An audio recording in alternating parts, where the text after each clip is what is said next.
Simplify. Problem 1.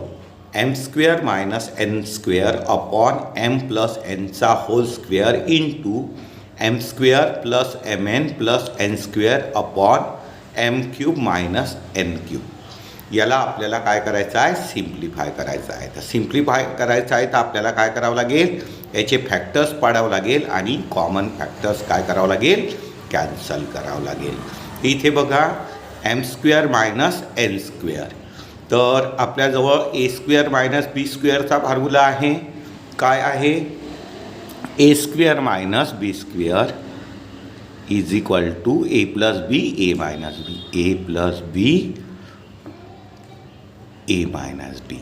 तर याचे factor आपल्याला एम स्क्वेअर मायनस एन स्क्वेअरचे ए स्क्वेअर मायनस बी स्क्वेअरच्या फॉर्म्युल्याने पाडावं लागेल. A square minus B square A plus B A minus B म्हणजे एकदा ॲडिशन एकदा सबट्रॅक्शन. तर एम स्क्वेअर मायनस एन स्क्वेअरचे फॅक्टर्स कसे पडेल? M plus N M minus N. M plus N पहिला फॅक्टर पडेल आणि M minus N second factor upon M plus एनचा होल स्क्वेअर. म्हणजे याचं मल्टिप्लिकेशन किती टाईम्स करावं लागेल? 2 टाईम्स. एम प्लस एनचा होल स्क्वेअर म्हणजे एम प्लस एन पहिला फॅक्टर होईल आणि एम प्लस एन सेकंड म्हणजे M plus N into M plus N. M plus N 2 times into M square plus M N plus N square. तर quadratic algebraic expression आहे. याचे factors पाडायचे आहे तर काय करावं लागेल? फर्स्ट आणि थर्ड टर्मचं मल्टिप्लिकेशन कोएफिशियंटचं. तर इथे कोएफिशियंट किती आहे? 1. इथे पण 1. तर 1 इंटू 1 फर्स्ट आणि थर्ड कोएफिशियंटचं मल्टिप्लिकेशन किती येईल? 1. आणि आता या 1चे फॅक्टर्स पाडायचे आहे. सम आली पाहिजे 1. तर 1 इंटू 1. तर याची सम 1 येईल का? नाही. तर याचे फॅक्टर्स पडत नाही. याला आपल्याला असेच लिहावं लागेल. M square plus M N plus N square upon M cube minus N cube. M cube minus N cube. तर आपल्याला ए क्यूब मायनस बी क्यूबचा फॉर्म्युला माहिती आहे. तर त्या फॉर्म्युल्याप्रमाणे त्याचे फॅक्टर्स पडेल. तर कसे पडतात? ए क्यूब मायनस बी क्यूबचे factors A cube minus B cube. याचे फॅक्टर पडतात. First factor A minus B आणि second factor A square plus A B plus B square. तर आता बघा ए क्यूब मायनस बी क्यूबचे जे फॅक्टर पडतात तर A minus B second factor A square plus A B plus B square म्हणजे first term cube minus second term cube. याचे factor first factor first term minus second term second factor first टर्मचा square plus product of both the term plus second term square. तर M cube minus N cube. तर या एमला आपण first term म्हणू याला second term म्हणू. तर याचे फॅक्टर्स कसे पडेल? फर्स्ट टर्मचा क्यूब मायनस सेकंड टर्मचा क्यूब. याचे फॅक्टर पडेल. फर्स्ट फॅक्टर काय पडेल? First term minus second term म्हणजे एम मायनस एन. आणि सेकंड फॅक्टर पडेल फर्स्ट टर्मचा square plus product of both the term म्हणजे एम एन प्लस सेकंड टर्मचा स्क्वेअर म्हणजे एनचा स्क्वेअर. आणि आता आपल्याला काय करावं लागेल? कॉमन फॅक्टर कॅन्सल करावं लागेल. तर आता कॉमन कोणते आहे? M plus N M plus N. न्यूमरेटरमध्ये आणि डिनॉमिनेटरमध्ये हे कॅन्सल होईल. परत न्यूमरेटरमध्ये एम मायनस एन आहे. डिनॉमिनेटरमध्ये एम मायनस एन हे कॅन्सल होईल. त्याच्यानंतर M square plus M N plus N square. M square plus M N plus N square न्यूमरेटरमध्ये आहे. डिनॉमिनेटर म्हणजे हे कॅन्सल होईल. मग आता किती उरत आहे? वर तिन्ही फॅक्टर कॅन्सल झाले म्हणजे वर उरेल 1 आणि खाली एम प्लस एन. हे झालं answer. Problem 2. Simplify. A square plus 10a plus 21 upon A square plus 6a minus 7 into A square minus 1 upon A plus 3. याला आपल्याला काय करायचं आहे? सिम्प्लिफाय करायचं आहे. तर काय करावं लागेल? आपल्याला फॅक्टर्स पाडावं लागेल आणि न्यूमरेटर आणि डिनॉमिनेटरमधले कॉमन फॅक्टर काय करावं लागेल? कॅन्सल करावं लागेल. तर पहिले आपल्याला ए स्क्वेअर प्लस 10a प्लस 21 हा काय आहे? ट्रायनॉमियल. कोणता आहे? Quadratic trinomial. तर आपल्याला याचे फॅक्टर्स पाडताना काय करतो आपण? फर्स्ट आणि थर्ड टर्मच्या कोएफिशियंटचं मल्टिप्लिकेशन करतो आणि त्याचे असे फॅक्टर्स पाडतो की त्याची सम ही मिडल टर्म एवढी आली पाहिजे, म्हणजे 10 आली पाहिजे. तर फर्स्ट आणि थर्ड टर्मच्या कोएफिशियंटचं मल्टिप्लिकेशन. इथे कोएफिशियंट 1 आहे, इथे 21. तर 1 इंटू 21 म्हणजे मल्टिप्लिकेशन किती होऊन जाईल? 21 प्लसमध्ये. आणि याचे फॅक्टर्स पाडायचे आहे. तर मल्टिप्लिकेशन प्लस आहे तर दोन्ही फॅक्टर प्लस राहील, नाही तर दोन्ही फॅक्टर मायनस राहील. आता 21चे फॅक्टर्स असे पाडायचे आहे की सम 10 आली पाहिजे. तर 7 3 21. आणि आता याचे दोन्ही फॅक्टर जर प्लस घेतले तर +7 आणि +3 किती होऊन जाईल? 10 होऊन जाईल. आता इथे बघा एक्स स्क्वेअरचं कोएफिशियंट काय आहे? 1 आहे. एक्स स्क्वेअरचं कोएफिशियंट जर 1 असेल तर आपण याचे डायरेक्ट फॅक्टर लिहू शकतो ए लावून. म्हणजे याचे फॅक्टर्स कसे पडेल? a+1 आणि a+7 आणि a+3. याचे फॅक्टर्स कसे पडेल? a+7 आणि a+3. आता एक्स स्क्वेअरचं कोएफिशियंट 1 जर असेल तर आपण डायरेक्ट फॅक्टर पाडू शकतो. आणि कोएफिशियंट एच्या व्यतिरिक्त असतं तर आपल्याला स्टेप बाय स्टेप सॉल्व करावं लागलं असतं. अपॉन आता आपल्याला ए स्क्वेअर प्लस 6a मायनस 7 हा सुद्धा ट्रायनॉमियल आहे, क्वाड्रॅटिक ट्रायनॉमियल आहे. याचे पण फॅक्टर्स कसे पाडावं लागेल? फर्स्ट आणि थर्ड टर्मचं मल्टिप्लिकेशन करावं लागेल आणि त्याचे असे फॅक्टर्स पाडावं लागेल की त्याची सम मिडल टर्म एवढी आली पाहिजे. तर फर्स्ट आणि थर्ड टर्मचं मल्टिप्लिकेशन इथे 1 आहे, इथे -7 आहे. तर 1 इंटू -7 काय होईल? -7 होईल. आणि आता आपल्याला काय करायचं आहे?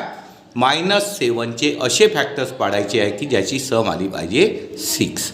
तर 7 1 7. आता मल्टिप्लिकेशन मायनस आहे तर एक फॅक्टर प्लस घ्यावं लागेल, एक फॅक्टर मायनस घ्यावं लागेल.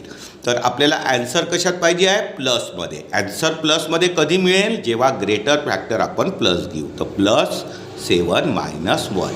तर 7 - 1 6.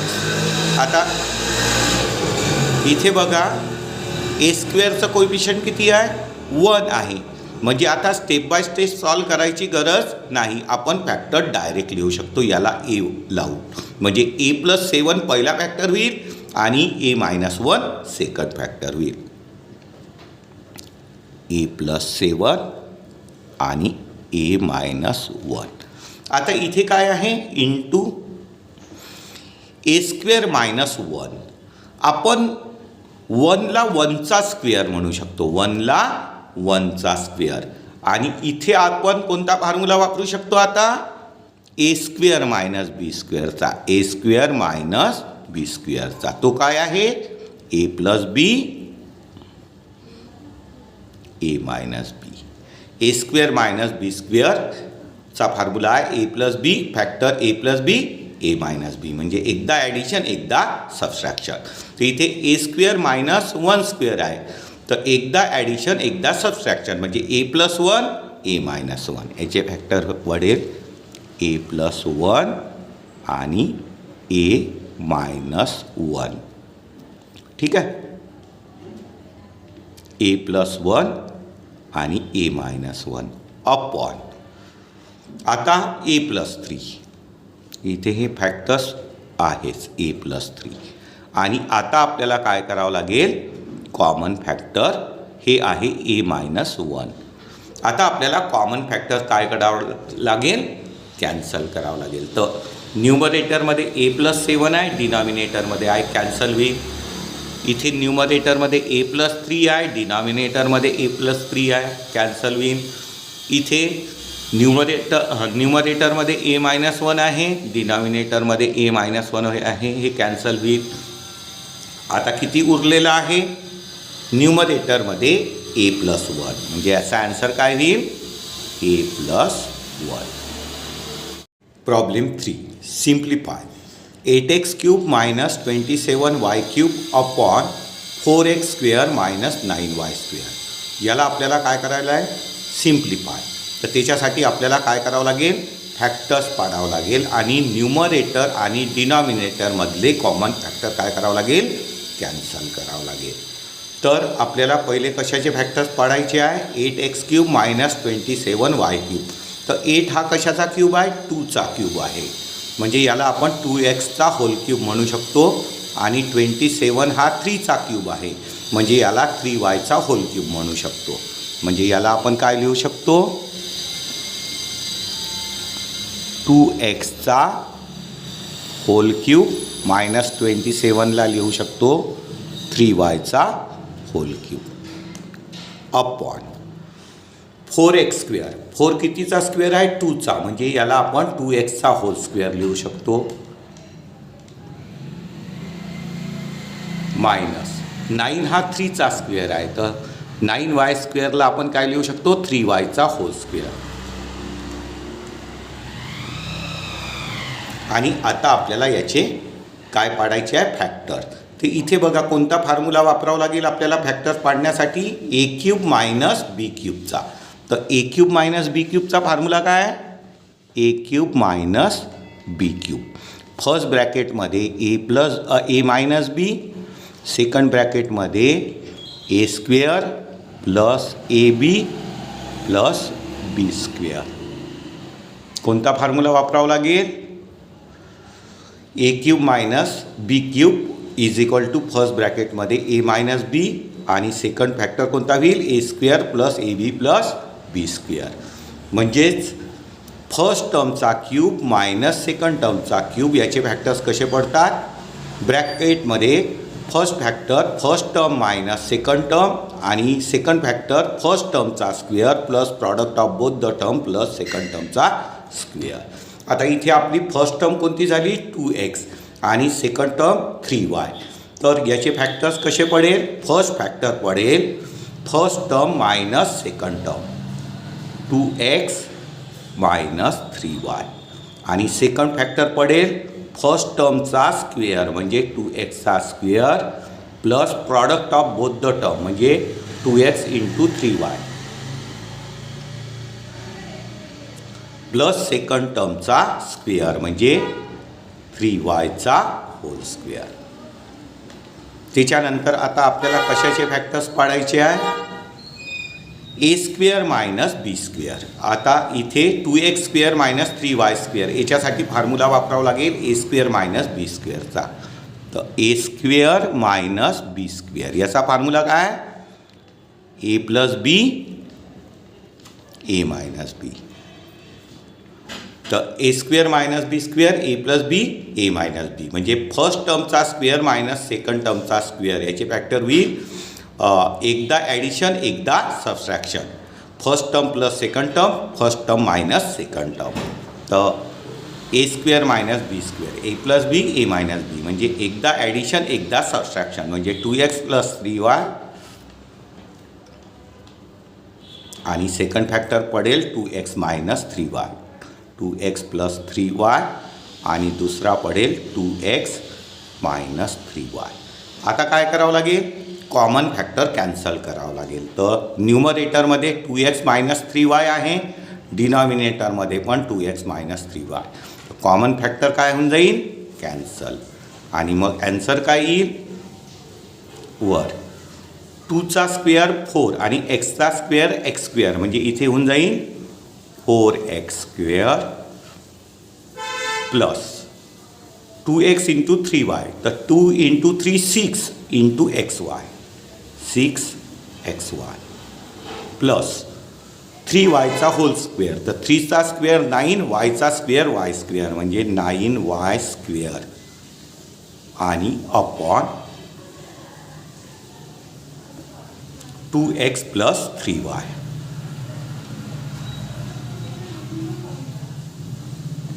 हे झालं याचं answer. Problem 4. x² minus 5x minus 24 upon x plus 3 into x plus 8 into x² minus 64 upon x minus 8चा होल स्क्वेअर. याला आपल्याला काय करायचं आहे? सिम्प्लिफाय करायचं आहे. सिम्प्लिफाय करायचं आहे तर काय करावं लागेल? आपल्याला पहिले फॅक्टर्स पाडावं लागेल आणि मग न्यूमरेटर आणि डिनॉमिनेटरमधले कॉमन फॅक्टर कॅन्सल केले की आपल्याला ॲन्सर मिळून जाईल. तर पहिले आपल्याला कशाचे फॅक्टर्स पाडावं लागेल? x² minus 5x minus 24. हा काय आहे? ट्रायनॉमियल. कोणता? Quadratic trinomial. तर क्वाड्रॅटिक ट्रायनॉमियलचे फॅक्टर्स आपण कसे पाडतो? फर्स्ट आणि थर्ड टर्मच्या कोइफिशियंटचं मल्टिप्लिकेशन करतो आणि त्याचे असे फॅक्टर्स पाडतो की त्याची सम मिडल टर्म एवढी आली पाहिजे, म्हणजे -5. तर फर्स्ट टर्म आणि थर्ड टर्मचं मल्टिप्लिकेशन कोइफिशियंटचं. तर फर्स्ट टर्मचा कोइफिशियंट आहे 1, थर्ड टर्मचा आहे -4. तर 1 आणि -24चं मल्टिप्लिकेशन किती होऊन जाईल? -24. आणि याचे असे फॅक्टर्स पाडायचे आहे की सम आली पाहिजे -5. आता मल्टिप्लिकेशन मायनस आहे तर एक फॅक्टर पडेल प्लस, एक फॅक्टर पडेल मायनस. तर 24चे किती होईल? 8 3 24. आणि आपल्याला सम किती पाहिजे? -5. तर मल्टिप्लिकेशन किती आहे? -24. याचे फॅक्टर पाडले 8 इंटू 3. पण मल्टिप्लिकेशन मायनस आहे तर एक फॅक्टर प्लस पाहिजे, एक फॅक्टर मायनस पाहिजे. आणि आपल्याला ॲन्सर मायनसमध्ये पाहिजे तर ग्रेटर फॅक्टर मायनस घ्यावं लागेल, म्हणजे -8 आणि +3. तर -8 + 3 किती होऊन जाईल? -5. तर आता इथे बघा परत x² कोइफिशियंट किती आहे? 1 आहे. म्हणजे आपल्याला याला स्टेप बाय स्टेप सॉल्व करायची गरज नाही. x² कोइफिशियंट जर 1 असेल तर डायरेक्ट याचे फॅक्टर लिहू शकतो x लावून. म्हणजे पहिला फॅक्टर पडेल x - 8 आणि सेकंड पडेल x + 3. तर याचे फॅक्टर्स कसे पडेल? x - 8 आणि x + 3. आणि डिनॉमिनेटरमध्ये फॅक्टर दिलेलेच आहे x + 3 x + 8. x + 3 x + 8 into. आता इथे काय आहे? x² minus 64. x² minus 64. आता 64 कशाचा स्क्वेअर आहे? 8चा स्क्वेअर. म्हणजे याला आपण काय लिहू शकतो? x² minus 8². ठीक आहे. आणि याच्यासाठी आपण कोणता फॉर्म्युला वापरू शकतो? a² minus b²चा. आणि तो फॉर्म्युला काय आहे? कोणता फॉर्म्युला वापरू शकतो आपण? a² minus b²चा. आणि तो फॉर्म्युला काय आहे? a + b a - b. a + b a - b. आता a² मायनस b², याचा फॉर्म्युला आहे a + b a - b. म्हणजे फर्स्ट टर्मचा स्क्वेअर मायनस सेकंड टर्मचा स्क्वेअर. तर याचे factor first term plus second term plus term minus second term. इथे a² minus b² म्हणजे a + b a - b. तर याचे फॅक्टर्स कसे होईल? x + 8 आणि x - 8.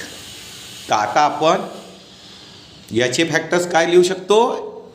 x² मायनस 64चे x + 8 आणि x - 8 अपॉन. इथे काय लिहिलं आहे? x - 8चा होल स्क्वेअर. होल स्क्वेअर म्हणजे 2 टाइम्स मल्टिप्लिकेशन, म्हणजे x - 8 इंटू x - 8 म्हणजे x - 8 x - 8. आता आपल्याला काय करावं लागेल? न्यूमरेटर आणि डिनॉमिनेटरमधले कॉमन फॅक्टर कॅन्सल करावं लागेल. आता बघा x + 3 न्यूमरेटरमध्ये आहे, x + 3 डिनॉमिनेटरमध्ये आहे. कॅन्सल होईल. x - 8 न्यूमरेटरमध्ये आहे, x - 8 डिनॉमिनेटरमध्ये आहे. कॅन्सल होईल. x + 8 न्यूमरेटरमध्ये आहे, x + 8 डिनॉमिनेटरमध्ये आहे. कॅन्सल होईल. x - 8 न्यूमरेटरमध्ये आहे, x - 8 डिनॉमिनेटरमध्ये आहे. कॅन्सल होईल. आणि सगळेच फॅक्टर कॅन्सल झाले तर याचा ॲन्सर किती होऊन जाईल 1 येऊन